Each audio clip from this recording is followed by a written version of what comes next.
నుంచి 7 వచనాలు చదువుకున్నాం. పరిశుద్ధ గ్రంథం నుండి 137వ కీర్తన 4 నుంచి 7 వచనాలు చదువుకున్నాం. అన్యుల దేశంలో యెహోవా కీర్తనలు మనం ఎట్లు పాడుదుము. యెరూషలేమా, నేను నిన్ను మరచిన ఎడల నా కుడి చేయి తన నేర్పు మరచును గాక. నేను నిన్ను జ్ఞాపకం చేసుకున్న ఎడల నా ముఖ్య సంతోషము కంటే నేను యెరూషలేమును హెచ్చుగా ఎంచని ఎడల నా నాలుక నా అంగిటికి అంటుకొనును గాక. నా అంగిటికి అంటుకొనును గాక. యెహోవా, ఎదోము జనులు చేసినది జ్ఞాపకం చేసుకొనుము. యెరూషలేము పాడైన దినమును జ్ఞాపకమునకు తెచ్చుకొనుము. దానిని నాశనం చేయుడి, సమూల ధ్వంసం చేయుడి అని వారు చాటిరి కదా. దేవుడి యొక్క పరిశుద్ధాత్మ దీవించినారు. వధింపబడిన గొర్రెల రక్తాన్ని బట్టి మేము స్తుతిస్తున్నాం. ప్రత్యేక రీతిలో దేవా నైజీరియాలో అనేక మంది నా ప్రభావంతో మా తండ్రి వారి యొక్క కుటుంబాలకు మీరు ఓదార్పు దయచేయండి తండ్రి. దేవా నీ నామ ఘనత నిమిత్తమే హతసాక్షి అయిన వారందరిని బట్టి మేము స్తుతిస్తున్నాం. మీరు అక్కడది సమీపంగా ఉండగా నా ప్రభా హతసాక్షుల యొక్క సంఖ్య పూర్తి అయ్యే వరకు కొంచెం తాళుడి అని మీరు సెలవిస్తున్నారు దేవా. అలా మేము నీకోసమే తాళుకునే జీవితం మాకు కలుగుతుంది, ఓర్చుకునే జీవితం కలుగొచ్చేయండి దేవా. ఈ లోకంలో నా ప్రభావంతనే మేము నీకంటే ఎక్కువగా దేనిని ప్రేమించకుండా ఉండే జ్ఞానం కలగొచ్చమని ప్రార్థిస్తున్నాం. మా జీవితాలు నీకోసమే ఉండేలాగా మీ కృపాసనం దయచేయగాక. వరదల్లో నా ప్రభా ఎంతమంది ఎన్ని కుటుంబాలు సఫర్ అవుతున్నారో వారికి నెమ్మది సమాధానం దయచేయగాక. అలాగనే గర్భిణీ స్త్రీలకు సుఖమైన ప్రసవం మీరు ఇస్తున్నారు, అందుకు మీకు వందనాలు స్తుతులు స్తోత్రం చెల్లిస్తున్నాం దేవా. ఎంతమంది అయితే నా ప్రభా ముఖ్యంగా నా తండ్రి దేవ స్టీవెన్ డాక్టర్ జ్ఞాపకం చేసుకుని బిడ్డకు మీరు ఇస్తున్న పరిపూర్ణ స్వస్థం అంటే మేము స్థుతిస్తున్నాం. బిడ్డ చిన్న శక్తులు ఏ స్నామం గర్తించి బాధలుగా బంధించమని ప్రార్థిస్తున్నాం. డాక్టర్ ప్రశాంతి మీ జ్ఞానాత్మక నింపడి ధైర్యపరచని ప్రభా స్తోత్రం.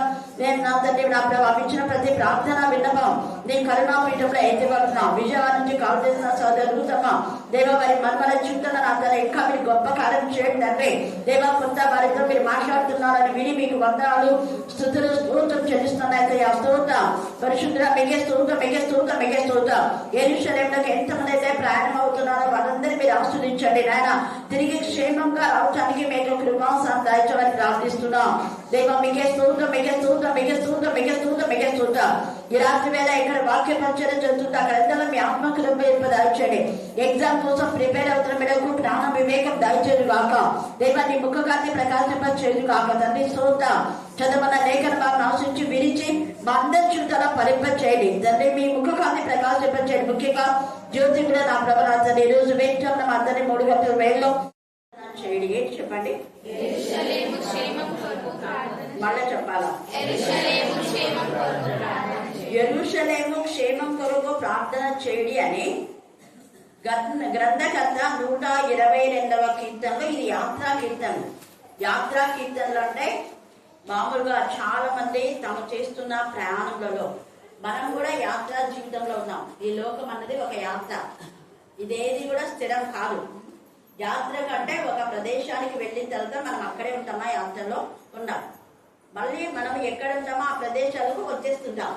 ఇలాగా యెరూషలేమును కూడా చాలా మంది యాత్ర చేస్తున్నారు. యాత్ర అంటే యెరూషలేమును దర్శించడానికి సందర్శించడానికి. మనం ప్రపంచం అంతట్లో ఉన్నటువంటి దేవాలయాలు కానీ ప్రదేశాలు కానీ జ్ఞాపకం చేసుకుంటే యెరూషలేమునకు వెళ్ళే అంత మంది ఇక ఎక్కడికి కూడా వెళ్ళరు కూడా. ఒకవేళ మనం అనుకున్నాం తిరుపతి మన భారతదేశంలో తిరుపతి గురించి పెద్దగా ఎన్నో ఎక్కుంటారు, కానీ తిరుపతిని సందర్శించడానికి కొంతమంది మాత్రమే వస్తుంటారు, కొన్ని ప్రాంతంలో వారే. యెరూషలేము అలా కాదు. యెరూషలేము కేంద్రం అన్నమాట, ప్రపంచానికంతా మధ్యలో ఉన్నటువంటిది యెరూషలేం. యెరూషలేం యొక్క మందిరం, యెరూషలేం యొక్క ప్రాంతం, అది దేవునికి ఇష్టమైంది, ప్రత్యేకింపబడింది, ప్రతిష్ఠించబడింది, దేవుడు కోరుకున్నటువంటి సియోను. అందుకనే ఇర్మియా 30:17 వచనం చదవండి. యెరూషలేములో చాలా పేర్లు ఉన్నాయి. దావీదు పట్టణం అనుంది, యెరూషలేం అనుంది, సియోనుపురం అనుంది. అలాగా మరియు యెహోవా సెలవిచ్చినదేమనగా నా సేవకుడైన యాకోబు భయపడకుము, ఇశ్రాయేలు ఇర్మియా వారు ఎవరినో లక్ష్య పెట్టని సియోను వెలివేయబడినదని నీకు పేరు పెట్టున్నాను, కానీ దేవుడు ఏం చేస్తాడంట, నీకు ఆరోగ్యం కలుగజేస్తానంటున్నాడు. ఎంత చక్కగా అది కండక్ట్ చేసుకోండి. ఎవరు లక్ష్య పెట్టని సియోను అని అనుకుంటున్నారు. యెరూషలేము గురించి ఇష్టానుసారంగా మాట్లాడుతున్నారు. యెరూషలేము చాలా చిన్న పట్టణము, ఏం చేయలేదే మమ్మల్ని అనుకుంటున్నారు. కానీ ఆ యెరూషలేముని అందరూ ఆశ్రయించేలా చేస్తున్నాడు. ఇప్పుడు ప్రస్తుతం అంటే ప్రపంచం అంతా యెరూషలేము అంటే ఉనికిపోయేలా ఉంది. అంత చిన్న పట్టణం అయినప్పటికీ కూడా ప్రపంచానంతా ఏలే స్తోమత యెరూషలేముకే ఉంది. హల్లెలూయా, హల్లెలూయా. చాలా నిధులున్నాయి అక్కడ. అనేక చుట్టుపక్కల ఉన్నటువంటి వాళ్ళంతా కూడా అది సరఫరా చేసేదిగా ఉంటుందన్నమాట. అనేక ప్రాంతాలలో వాళ్ళకు కావాల్సిన సోర్స్లన్నీ కూడా సరఫరా చేసేది యెరూషలేము.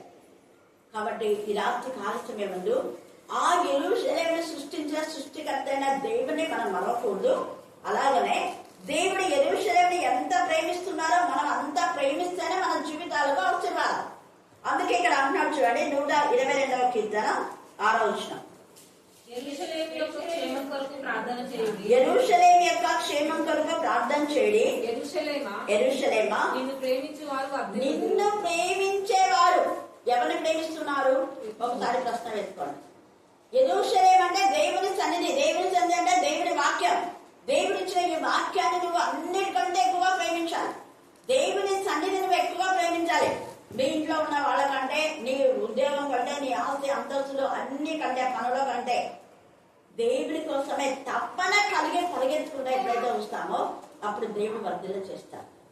అందుకని ఇక్కడ ఎంత చక్కగా యెరూషలేమా నిన్ను ప్రేమించి వారు నీకు ఎందుకు వర్ధిల్లే జీవితం లేదు అంటే దేవుని వాక్యం పట్ల నిర్లక్ష్యమేమో, పనుల పట్ల ఆసక్తి, ఇంకా ఏదేదో దాని పట్ల ఆసక్తి, వాటన్నిటికీ ఎక్కువ ముందు వెళ్తాయి, డబ్బులు ఎక్కువ వస్తాయని ముందు వెళ్తుంటాం. మళ్ళీ రాత్రి ఎప్పుడో వచ్చి ఇంకా తర్వాత దేవుడా ఒక 10 నిమిషాలు వేద్దాంలే అని వస్తుంటాం. అది కాదు, ఖచ్చితంగా దేవుని సన్నిధికి వెళ్ళాలి అని. ఈ పిల్లలు 6:30 అయిపోతేనే వస్తుంటారు రోజు మన కూడా. అందుకే ఫస్ట్ ప్రేయర్ నేను ఆమె చేయమని చెప్పాను. ఎందుకు ఈ మాట చెప్తుంది అంటే దేవుడు అంటే ఒక తపన, ఆ తృష్ణ మనలో ఉంటేనే మనకు నెమ్మది, ఆశీర్వాదం. అందుకే జ్ఞానవంతురాలు ఇల్లు కట్టును అని నిన్న మనం చూసాం గుమ్మంలోని కదా. గుమ్మము అంటే దేవుని యొక్క సన్నిధి అని అక్కడ అర్థం. గుమ్మంలో మీ గురించి నేను తక్కువగా అంచనా వేయదు. చాలా మంది ఇళ్లకు దేనికి ఎక్కువ ప్రాధాన్యత ఇస్తారు చెప్పండి? ఇళ్ళను చెప్పండి, తలుపులకే కదా.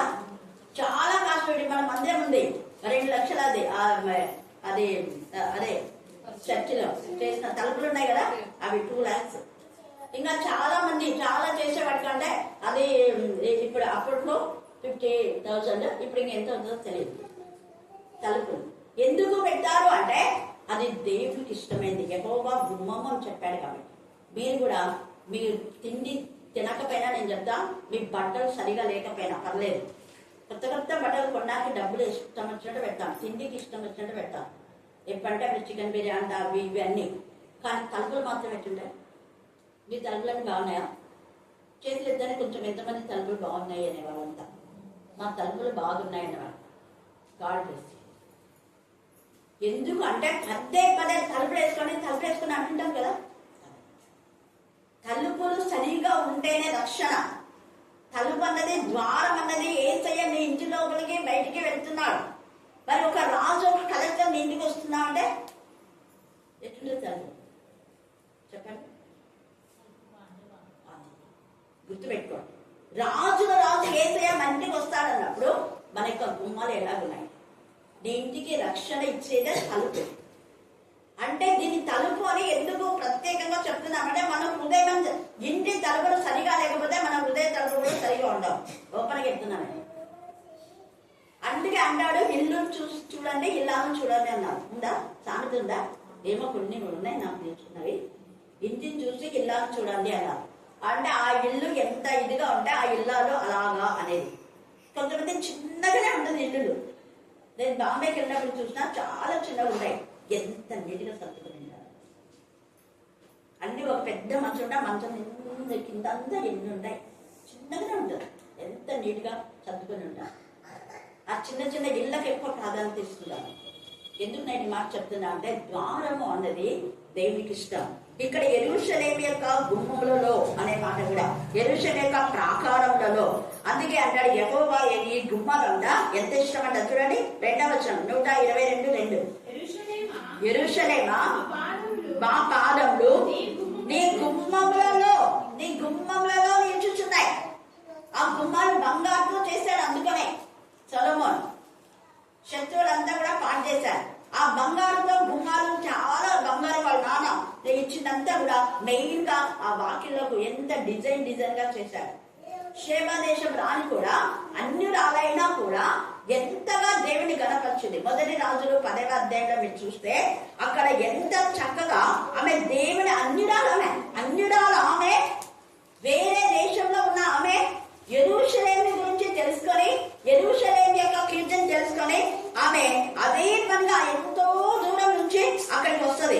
మనం చూడండి 1 రాజులు 10వ అధ్యాయం 2వ వచనం చదవండి. ఆమె గొప్ప పరివారంతో ఎంతమంది అంట ఆమె గొప్ప పరివారం అండర్లైన్ చేసుకోండి. కేవలము యెరూషలేము యొక్క పరిస్థితి యెరూషలేమును చూడడం కోసమే. అంటే గొప్ప పరివారంతో ఎందుకు వచ్చిందామంటే మనం యెరూషలేము పోతే బ్లెస్డ్ అవుతాం.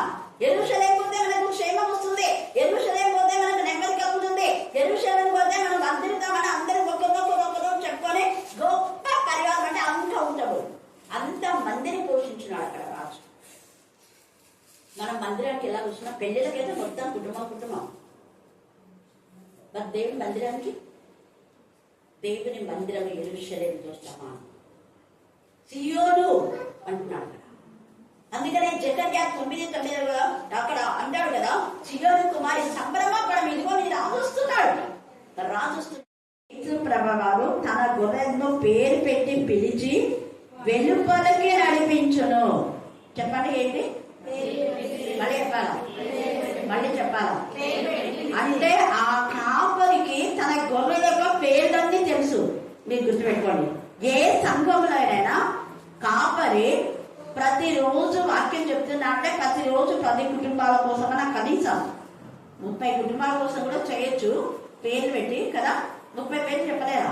చెప్పచ్చు కదా. రోజు వాక్యం చెప్తున్నా అంటే సంఘంలో 3000 మంది ఉన్నారంటే రోజు 30 చొప్పున చెప్పే కొన్ని రోజుల్లో అవన్నీ అంటే దాదాపు 2 నెలలకు ఒకసారన్నా ప్రతి కుటుంబానికి జ్ఞాపకం చేసుకోవచ్చు. నిజమైన కాపరి యొక్క లక్షణం ఇది. తన గొర్రెల యొక్క పేర్లను తెలిసిందా కాపరికి? పేర్లను తెలియకపోతే వేస్ట్. ఈ రోజు ఒక కాపరి వచ్చింది. మొన్న కూడా ఒక చెప్తాను కదా, తమిళనాడు ఆమె ఏదో వచ్చింది. నేను చెప్పిన unknown persons I don't allow inside అన్నా. అంటే నేను మాట్లాడతాను మేడం, ప్లీజ్ కమ్ అవుట్ అంది. No I don't want to come out అన్నా. తర్వాత ఇంకా నేనేం చెప్పినా అన్నోన్ పర్సన్స్ నేను అసలు అలౌ చెయ్యను అని చెప్పిన తర్వాత ఆమె కొంతసేపు ఉంది. ఇంకా కుక్క అరుస్తూ ఉంది, వెళ్ళిపోయింది. ఎవరు చెప్పారు మీకు నన్ను ఇక్కడికి, ఎవరు పంపించారు అంటే షీఈస్ నాట్ ఆన్సర్ అనమాట. ఎవరు పంపించినా అంటే వాళ్ళ పేర్లు నేను చెప్పకుండా. సరే ఆమె వెళ్ళిపోయింది. నేను జస్ట్ ప్రే చేసుకున్నాను, దేవా ఆమె నిజంగా నీ ఆత్మీయురాలు అయితే ఆమెకు రైట్ మైండ్ దయచేయండి. నేను చెప్పిన నువ్వు సేవకురాలు అంటున్నావు కదా, ఇక్కడ అంతా ఫ్యామిలీస్ ఉన్నాయి, వరుసగా ప్రే చేసుకుంటా వెళ్ళిపో, గాడ్ బ్లెస్ యూ అన్నా. ఎవరికి ప్రే తర్వాత నేను అడిగితే ఎవరు మా ఇంటికి రాలేదు అన్నారు. నేను అడిగిన మళ్ళీ ఒక ఆవిడ వచ్చింది మీ ఇంటికి. రహేల్ కూడా చూసింది, పంజాబీ డ్రెస్ వేసుకొని వచ్చింది. మీ ఇంటికి వచ్చిందే, డాన్స్ చేసిందే, చూసారా? దేవుడు ఖచ్చితంగా తన బిడ్డలు తెలియజేది. ఈ రోజు ఒక బ్రదర్ వచ్చింది అంటే ఇక్కడ ఏమైనా సండే స్కూల్ మీటింగ్కి వచ్చినామో తెలియదు.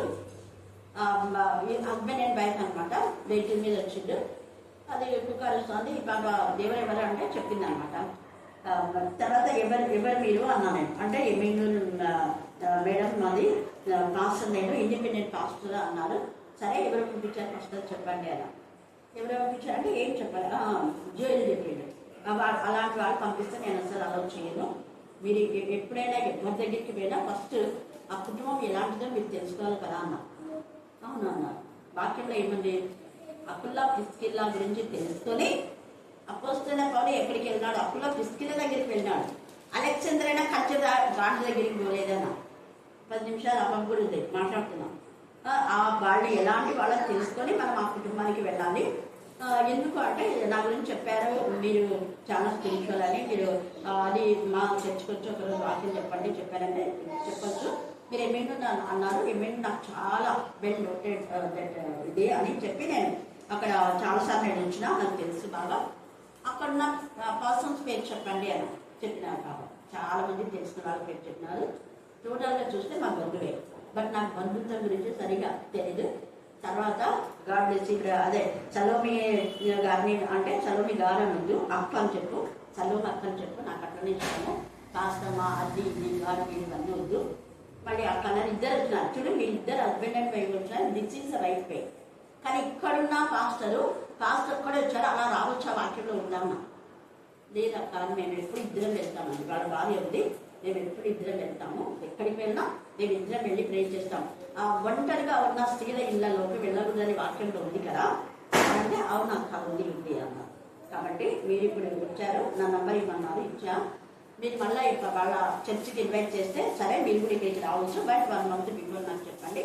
వచ్చేటప్పుడు కూడా నా నంబర్ తెలియదు కాబట్టి మీరు అన్నంగా వచ్చారు, బట్ పర్లేదు తెలుసుకొని రండి. ఎందుకు నేను ఇవన్నీ చెప్తున్నానంటే అన్యుల స్వరము అస్సలు వినం. నేను అది చెప్పినాను, అన్నోన్ పర్సన్స్ మేము ఎప్పుడు కూడా అలౌ చేయం. ఎందుకంటే వాళ్ళు మనకు తెలిసిన వాళ్ళు ఇది ఈ మాట ఎక్కడ మనం నేర్చుకున్నాం, దేవుడి దగ్గరనే నేర్చుకున్నాం. ఎవరు పడితే వాళ్ళు నా నామ మీద అనేకులు వస్తారని ముందే చెప్పాడు కదా ఏసయ్య, ముందే చెప్పాడు. తర్వాత ఒంటరిగా ఉన్న స్త్రీల ఇళ్లకు ఎప్పుడే కానీ స్త్రీలను పంపించాలి, లేదా స్త్రీలతో కలిసిన రావాలి. ఎప్పుడు దైవజనుడు అనేవాళ్ళు తెలిసి కూడా వెళ్ళకూడదు. అలాగే ఎవరైనా మీ ఇంటికి వచ్చారంటే వాళ్ళు అసలు సరైనటువంటి దైవజనుడు కాదు అని నేను గంటాపదంగా మీతో మాట్లాడుతున్నాను. ఎందుకు అంటే మనం పిలిస్తే రావాలి. ఇప్పుడు మనకు కొంతమంది తెలుసు, నా రూపేనైనా తెలుసు, అందరికీ తెలిసినప్పుడు పిలుస్తారు. పిలిచినప్పుడు అన్న పోమని నేను ఇంటికి వాళ్ళని పంపించు, నేను పోను వేరే వాళ్ళని పంపిస్తాను. చాలా ఇంట్లో తిరుగుతాను అన్న, ఎందుకు అన్న తెలుసు కాబట్టి. అలాగా తెలిసిన వాళ్ళ ఇళ్ళకే పోవాలి. లుదియా కూడా అపోస్తలైన పౌలును రానని చెప్తే బలవంతం చేసి ఇంటికి పిలుచుకుంది. అది పిలవకుండా మనం పోకూడదు. ఎక్కడికి ఉంటే ఎక్కడికి. సేవ అంటే ఎంతో ఉంది.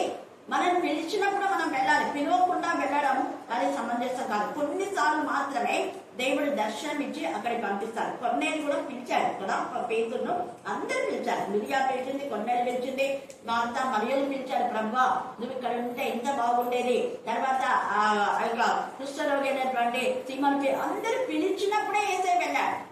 అంటే ఎందుకు పిలిచినప్పుడు వెళ్ళాడు అంటే ఆ పిలిచినప్పుడు గొర్రెలు కాపరిని గుర్తించినాయి కాబట్టి ఈయన మా కాపరి, నేను ఈయన మాటనే విన్నా. వేరే వాడు ఎంతమంది ఉన్నారు, ప్రధాన యాజకులు ఉన్నారు, వాళ్ళందరూ తెలుసుకోవాలా. శాస్త్రుల పరిశీలన వాళ్ళంతా వాక్యం తెలుసు, బట్ వాళ్ళు వీళ్ళని పిలవలేదు, ఏసని పిలిచారు. హల్లెలూయా హల్లెలూయా. కారణం ఏంటంటే ఈ యేసయ్య నిజమైన కాపరి, ప్రధాన కాపరి, నిరంతర కాపరి, గొర్రెల కోసం ప్రాణం ఇచ్చే కాపరి. తర్వాత తన యొక్క గొర్రెలు అనారోగ్యంగా ఉంటే వాటిని రొమ్మున వేసుకొని వెళ్ళేటటువంటి కాపరి. తర్వాత తన గొర్రెలకు ఆకలి అవుతుందంటే వారికి భోజనం పెట్టే కాపరి. ఆయనే భోజనం చేసి పెడతారు శిష్యులకు. ఆయనే భోజనం చేసి రండి పిల్లలారా భోంచేద్దాము అన్నాడు. 21 యోహానులో ఉంది, మీరు చదువుకోండి. నిప్పులు ఉన్నాయి, కాల్చిన చేపముగా ఎవరు చేశారు, ఇక్కడ ఎవరు చేసి పెట్టారు, వాళ్ళకే అయిపోయింది. చేపలు పడుతున్నారు వాళ్ళు, రండి పిలిచాడు యేసయ్య. ఇక్కడ ఉన్నాయి, ఇంకా కొన్ని తీసుకురండి అని అన్ని తీసి తినండి అని చెప్పాడు. హల్లెలూయా హల్లెలూయా హల్లెలూయా. కాపరి అంటే అది కాపరి యొక్క లక్షణం. అందుకని ఇక్కడ 10వ అధ్యాయం అంతా మీరు చదివితే చాలా ఎన్నిసార్లు చదివితే అన్ని మార్మికమైన సత్యాలు పరిశుద్ధాత్మదేవుడు మనకు బయలుపరుస్తాడు. నిజంగా నువ్వు ఈ వాక్యం చదివి గ్రహించినావు అంటే అసలు అన్యుల స్వరాన్ని నువ్వు వినవు. ఎప్పుడైతే దేవుడు వీళ్ళు అన్యులను చెప్తారో మనం వాళ్ళ దగ్గర నుంచి బయటికి రావాలి. అదే అంటాడు ఇక్కడ, గొర్రెల దొడ్డిలో ద్వారమున అనేది చేసుకోండి. గొర్రెల దొడ్డి అంటే ఒక సంఘంలో ద్వారమున ప్రవేశించేటప్పుడు రైట్ వేలో అంటే రైట్ విధానంలో ప్రవేశించాలి. ఎవరైనా ఒక దైవజనుడు వస్తే ఇదిగో నీ పని ఇది ఇది అని చెప్తారు. అలా చెప్తే అదే పనే చేయాలి, చెప్పని పెత్తనాలు చేయకూడదు. హెచ్ఎం వస్తే హెచ్ఎంకు కొన్ని ఉంటాయి, తర్వాత మిగతా సబార్డినేట్ కొన్ని ఉంటాయి, అప్పగిస్తారు. ఒక ఆఫీస్ లో ఉంటాయి, ఆఫీసర్ కు కొన్ని పనులు ఉంటాయి, సబార్డినేట్ కొన్ని పనులు ఉంటాయి, వాచ్మెన్ కు కొన్ని చెప్తారు కదా. అలాగా ఎవరి పని వాళ్ళు చేయాలి. అంతేగాని చెప్పని పెత్తనాలు చేస్తున్నారు అంటే వాళ్ళు సరైనటువంటి ఉద్యోగం చేసినటువంటి వ్యక్తులు కాదు. అలాంటి వాళ్ళు ఎక్కువ సేపు నిల్వలేదు. గొర్రెల దొడ్డిలో ద్వారంలో ప్రవేశింపక వేరొక మార్గంలో ఎక్కువ వాడు ఎలాంటి వాడంతా ఇది అర్థం చేసుకోండి. వాడు ఎవరు అంటే దొంగయు దోచుకునే వాడునే ఉన్నాడు. దొంగ దోచుకునేవాడు. మన సంఘాల్లో ఎవరైనా ఇలాంటి వాళ్ళు వచ్చారంటే వాళ్ళు దొంగలు దోచుకునేవాడు. ఏం దోచుకుంటారు? వాళ్ళు నీ ఆత్మీయ స్థితిని దోచుకుంటారు. నీకు ఇవ్వవలసిన దేవుడు నీకు ఒక తలాంతు ఇచ్చింటాడు. ఆ తలాంతును వాళ్ళు లాగేసుకుంటారు. లేదా ఆ తలాంతుని వద్దులే కట్టిపెట్టమని చెప్తారు. ఆ ఒక్కడు కదా కట్టిపెట్టినాడు. ఏ తలాంతైనా దేవుడు నీకు ఇచ్చాడంటే ఆ తలాంతును మల్టిప్లై చేయగలిగింది. అదే నిజమైన గొర్రెల కాపరి. ఎందుకు అంటే మన సంఘాల్లో జరిగే విషయాలను నేను చెప్తున్నాను. ఫస్ట్ లో అంటే బుధవారం అప్పుడు ఎప్పుడు అంటే నేను కొంచెం ముందుగా పోతే తర్వాత నేను సౌదపించాను. సౌద నువ్వే చేయమా స్టార్టింగ్ ప్రేయరు అనేది ఎవరికి పోతే వాళ్ళు చేసేవాళ్ళు. అంటే 15 సంవత్సరాలు. తర్వాత మంగళవారం అపాపనే నేను అనేది ఎవరైనా పాస్టర్లో చేస్తే పాస్టర్లో చేయాలని ఏం లేదు. వచ్చినప్పుడు చేయండి, అది మీ ఇష్టం అని. ఎందుకు నేను చెప్తున్నాను అంటే కొంతమంది అలాగా తప్పుడు బోధన చేసే వాళ్ళు ఉంటారు. అందుకే దొంగ వాళ్ళు దోచుకునే వాళ్ళై ఉంటారు. తర్వాత ద్వారంలో ప్రవేశించేవాడు. ద్వారంలో అంటే అదే ఇప్పుడు చెప్పింది, ఈ ద్వారంలోనే వెళ్ళాలి, ఇదే మీరు చెయ్యాలి అని కొన్ని పద్ధతులు ఉంటాయి. వాటి ప్రకారం కొన్ని ఆజ్ఞలు, కొన్ని కట్టడలు దేవుడు ఆ యొక్క డేవిడు దేవుడి యొక్క స్వరాన్ని విన్నాడు. 24 hours ఏసే స్వరాన్ని వినేవాడు కాబట్టి దావీదు ఏం చేశాడంటే 4000 మందిని స్తుతించడానికి నియమించినాడు. ఎంతమంది చెప్పండి? మళ్ళీ చెప్పాలి. ఆ 4000 మంది ఎవరు? అన్యులా? ఎవరు? ఇంత సింపుల్ క్వశ్చన్ వేస్తే 4000 మంది ఎవరు? మరి ఈ మధ్య సౌదల్ని లేకపోతే ఇంతకుముందు వెంటనే నా నోటి నుంచి మాటలు వచ్చిందంటే ఆమె ఆన్సర్స్. ఎప్పుడు క్విజ్ లో కూడా ఏ చర్చికి పోయినా కూడా మొన్నటి దాకా కూడా పోయిన సంవత్సరం వరకు లేవీయులు అంటే దీన్ని బట్టి ఏమర్థం అవుతుంది సంఘంలో అంటే ఏదో ఒకటి చెప్తున్నారు. అక్కడ తీసి ఇక్కడ తీసి ఆడ కొంచెం ముక్క ఈడ కొంచెం ముక్కలను తీస్తున్నారు. చూడండి, లేవీయులు ఎందుకు లేవీయులనే 4000 మంది నియమించినాడు? ఏం వేరే వాళ్ళు నియమించున్నాడు చెప్పాలి ఎందుకు? అది దేవుడు చెప్పినాడు కదా, ఇదిగో లేవీయులకు నేనే స్వాస్థ్యం, వాళ్ళకి ఏమి ఇవ్వను, భూమి కానీ భాగాలు కానీ వాళ్ళకి ఇవ్వను. కానీ మీకు ఇచ్చిన చూడు, మీకు ఇచ్చిన భూభాగంలో 10వ భాగం మీరు వాళ్ళకి లేవీయులకు ఇవ్వాలి. వాళ్ళకు స్వాస్థ్యం నేనే అంటే నాకు ఇచ్చే శాస్త్రం అంతా వాళ్ళదే. మీకు వచ్చినటువంటి పంటలో, మీకు వచ్చినటువంటి కూలీలో, మీకు వచ్చినది ఏదున్నా కూడా ప్రతిదీ ఎవ్రీథింగ్ మీ ఇంట్లో ఏమున్నా అవన్నీ 10 మీరు లేవీలకు ఇవ్వాలి. వాళ్ళు పని చేయకూడదు. వాళ్ళు ఏం చేస్తారు? 24 hours మీకోసం ప్రార్థన చేస్తారు. 4000 మంది పాడడానికి మాత్రమే. తర్వాత యాజకులు వేరే, ఎవరు వాళ్ళే చేస్తారు. పాడే వాళ్ళు యాజకత్వం చేయరు, యాజకత్వం చేసే వాళ్ళు పాడరు. ఇది గుర్తుపెట్టుకోవాలి. కేవలం స్తుతించడానికి 4000 మంది యాజకులు. ఆ కుటుంబం తరఫున ఈ సంవత్సరం ఒకరు, అందుకే జకర్యా తన ముందుతోనండి. ఆ చాదోకు యొక్క కుటుంబం ఎంతమంది ఉన్నారో వాళ్ళందరూ ఒక్కొక్క కుటుంబానికి ఒక సంవత్సరము అలాగా వాళ్ళకు క్రమం అందరికి అలాగా ఎవరికి ఏ రోజు ఇస్తే ఆ రోజు వాళ్ళు వచ్చి యాజక ధర్మం చేస్తారు. ఎన్ని రోజులు వాళ్ళ ధర్మం అంటే అన్ని రోజులు. అది పద్ధతి, అది కట్టాలి. అందరూ ఉన్న వాళ్ళందరూ కూడా ఎంతమంది యాజకులైతే యాజకులందరూ యాజక ధర్మం చేయాలి. పాడేవాళ్ళు పాడాలి. ఆ లేవీలలో పాడేవాళ్ళు కొంతమంది వచ్చి పరిచయం చేసే వాళ్ళు కూడా లేవీలు. మందిరంలో అన్నిటి చేయకూడదు. 12 గోత్రాలు ఉన్నాయి కదా, యూదులు కానీ యూదులు రాజులుగా ఉండాలి. మిగతా వాళ్ళలో ఈ లేవీలు మాత్రమే పరిచయం చేసిన, పాడిన, యాజక ధర్మం ఈ 3 వాళ్ళకి మందిర సేవ మాత్రం వాళ్ళకి. బూడిద ఎత్తడానికి, గంగాళం కడగడానికి ఇవన్నిటికీ కొంతమందికి పెట్టింటారు. అలాగనే దేవుని యొక్క స్వరాన్ని దావీదు విన్నాడు కాబట్టి దేవుని యొక్క స్వరం ప్రకారమే మందిరంలో దేవుడు ఏం చేయమంటే అలాగే చేశాడు.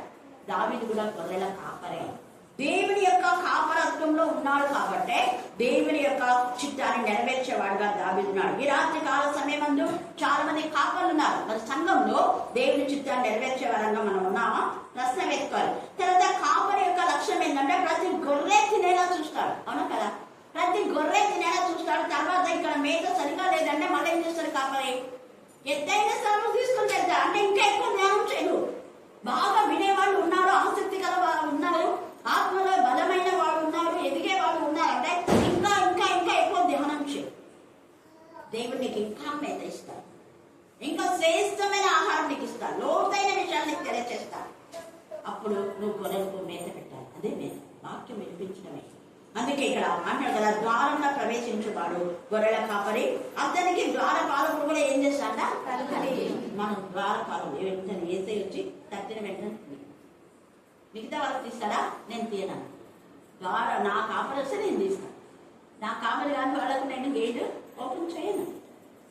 ఎందుకు? వాడు దొంగలు దోచుకునేవాడు. వాడు నేనే తల తీసి దోచుకోవడానికి ఆలోచిస్తాను. ఎక్కడన్నా మరి మీరు ఏ కాపరికి మీ యొక్క జీవితాలు తెలుస్తున్నారు, మీ హృదయాలు తెలుస్తున్నారు, మీ సమయాన్ని ఇస్తున్నారు, మీరే ఆత్మపరిశీలన చేస్తున్నారు. తప్పుడు కాపల దగ్గరికి వెళ్తున్నారా? తప్పుడు బోధ చేసే వాళ్ళ దగ్గరికి వెళ్తున్నారా? నిజమైన కాపర్ నీకోసమే కన్నీరు కాలం చేస్తాడు. ఖచ్చితంగా మీ పేరు పెట్టి. చాలా మంది అంటుంటారు, అక్కడ ఇంతమంది పేర్లు ఎట్లా గుర్తున్నాయి, ఎందుకు వాళ్ళ కోసం అంటే నాకు ఏసై చెప్పాడు అలా చేయమని. నా కాపర్ నాకు చెప్పినాడు, ఇదిగో వీళ్ళ కోసం నువ్వు ప్రార్థన చేయ, వాళ్ళ పేర్లు పెట్టి ప్రార్థన చేస్తాను. అంతమంది కోసం పేరు పెట్టి చేయాలనా అనే వాళ్ళు కూడా ఉంటారా? ఉండాలి. అవును చేయాలి. ఎందుకు? ఇక్కడ పేరు పెట్టి ఆయన పిలుస్తాను అన్నాడు.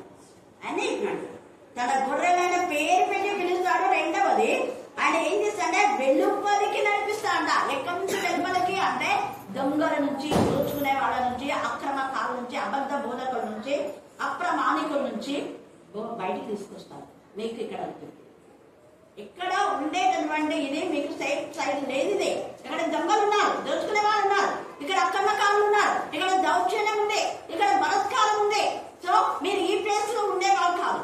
నా గొర్రెల మీరు రండి, నేను మీకు మంచి ప్లేస్ సిద్ధం చేస్తాను. వెలుపలికి తీసుకొని వెళ్తాను.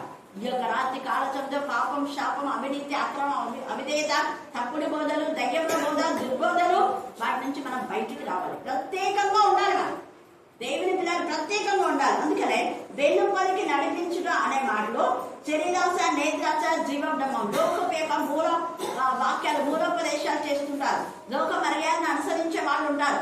వాక్యం చెప్పే వాళ్ళు కూడా, ప్రార్థన చేసేవాళ్ళు, ప్రార్థన పాడేవాళ్ళు, వాళ్ళ నుంచి మనం వేరే పోవాలి, ప్రత్యేకంగా ఉండాలి. అందుకే ఇందాక ఎంత చక్కగా మహి చెప్పింది. 1 కొరింథీ 2 కొరింథీ 6:14 నుంచి చదవండి. 2 కొరింథీ 6:14.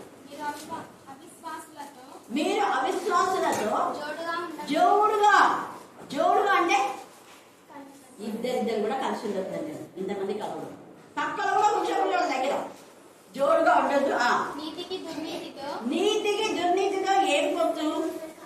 చీకటికి బెరియాలతో ఏం పొత్తు కదా? దేవునికి సిరికి సంబంధం ఉంటుందా? లూసిఫర్కు దేవుని బిడ్డలకు వెలుగు చీకటికి పొత్తు కుదరదు. వాడు ఎద్దేమంటే వీళ్ళు చెడ్డేవా అంటారు. అదే దేవుని పిల్లలైతే అవును ఇది కరెక్ట్, మేము ప్రత్యేకంగా ఉన్నాం. వాళ్ళతో లోకస్తులతో కలవకూడదు. ఒకవేళ వాళ్ళు లోకస్తులు అంటే వాళ్ళకి మనం ఏం చేయాలి అంటే కలిస్తే వాక్యం చెప్పాలి. హల్లెలూయా, హల్లెలూయా.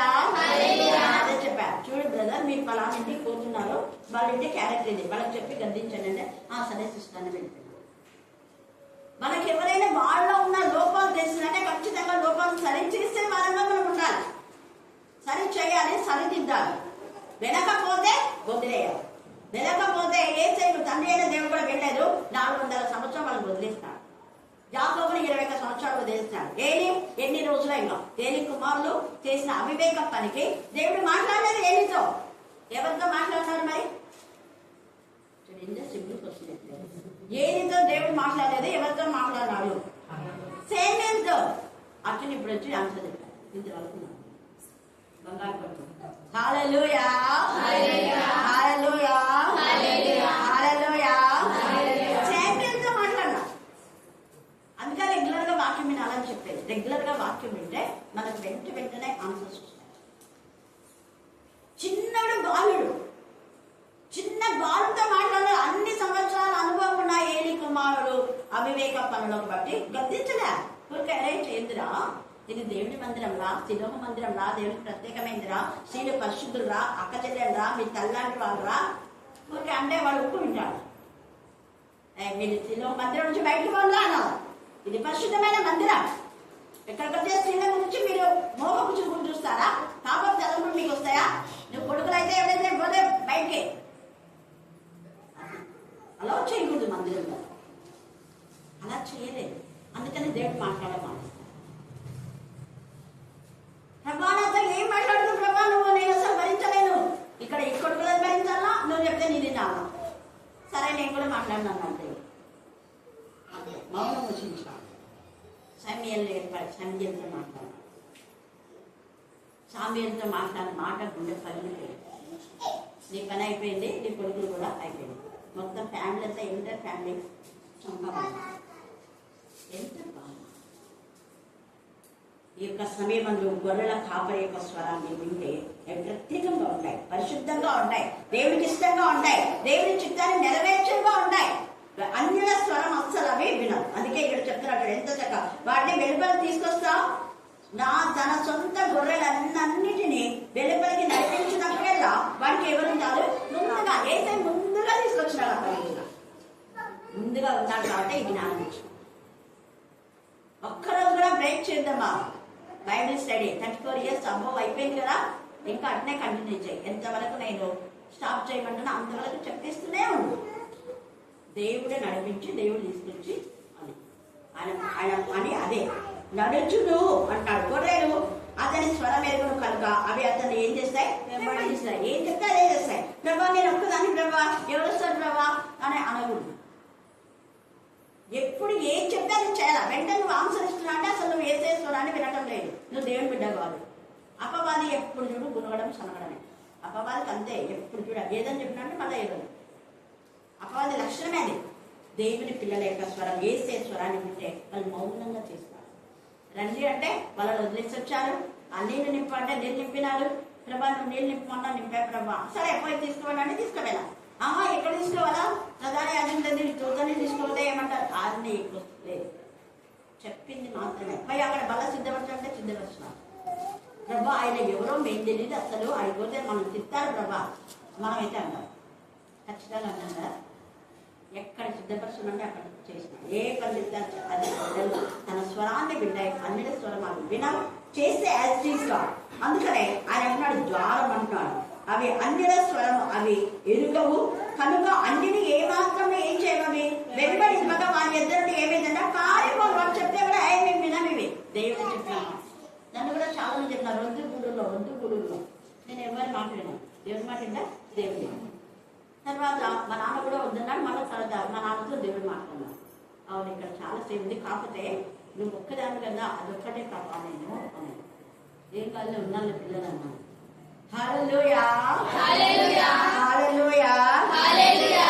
దేవుడు మనకు పక్షంగా ఉంటాడు, మనకు తోడుగా ఉంటాడు. ఆయన గుమ్మము నిజంగా మనం వెళ్ళేటటువంటి నిజంగా దేవుని యొక్క ద్వారమా కాదని మనం చూసుకోవాలి. అది అపవాది యొక్క మరి గురి ఏమో, అపవాది యొక్క గుహనేమో, అపవాది యొక్క గుండెనేమో, అపవాది యొక్క వలనేమో, వల వేసేటం అపవాది మనం ఐడెంటిఫై చేసుకోవాలి. కీర్తన 118లో 19 వచనం చదవండి. 118:19.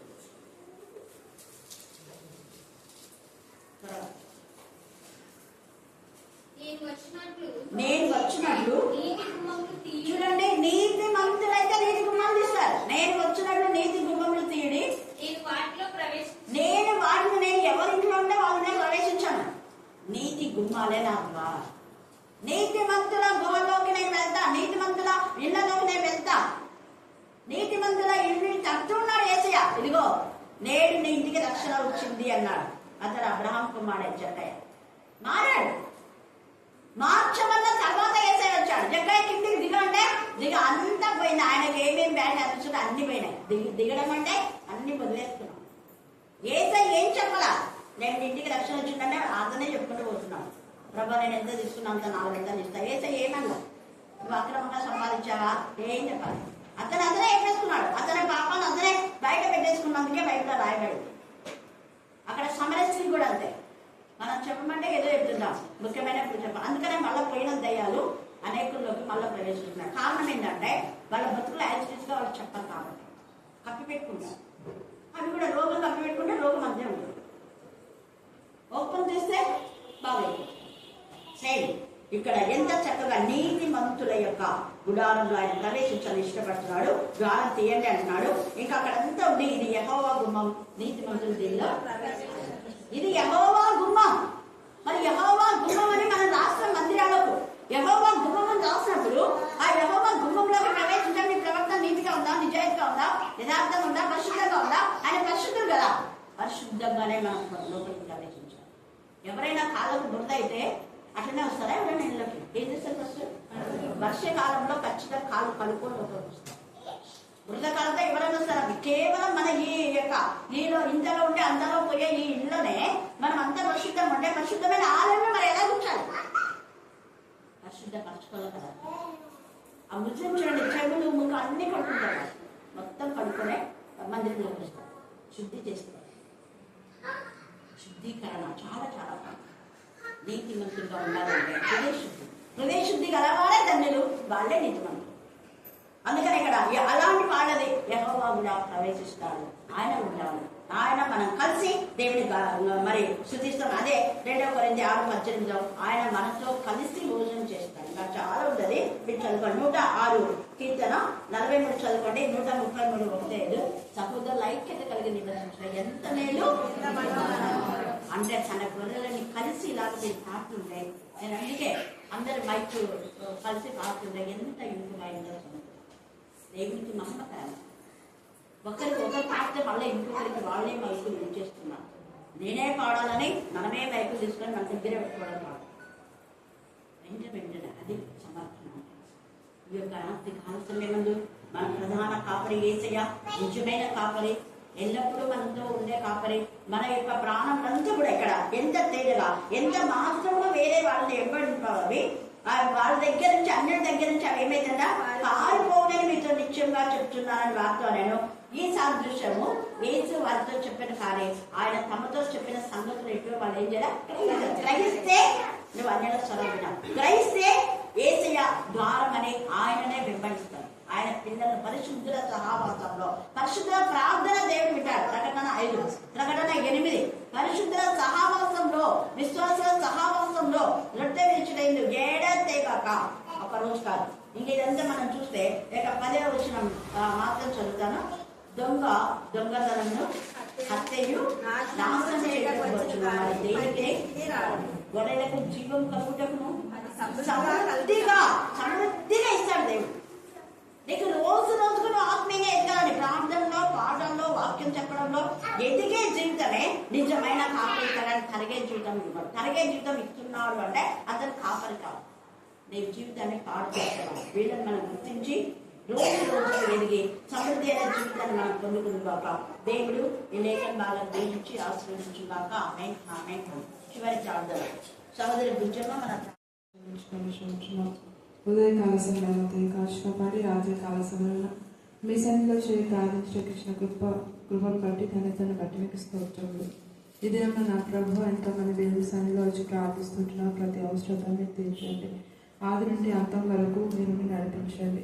వాక్యం చెప్పబడిన మీ ఆత్మతో శక్తిని మరి పాటల ద్వారా మీరు సిద్ధింపబడ్డారు. వాక్యం ద్వారా తండ్రి ప్రార్థన ద్వారా స్థుతి ద్వారా మీరు సిద్ధింపబడుతున్నందుకు మీకు 104 స్తోత్రం చెల్లించుకొని చేసిన ప్రతి బిడ్డ కుటుంబాన్ని మీరు దీవించి ఆశీర్వదించగలరని ఆలోచన విలువపెట్టి ఆలయాన్ని నడిపింపజేయగలరని నజరుడైన యేసు నామమున అడిగి వేడుకొని పొంది ఉంటున్నాం మా తండ్రి. ఆమేన్, ఆమేన్.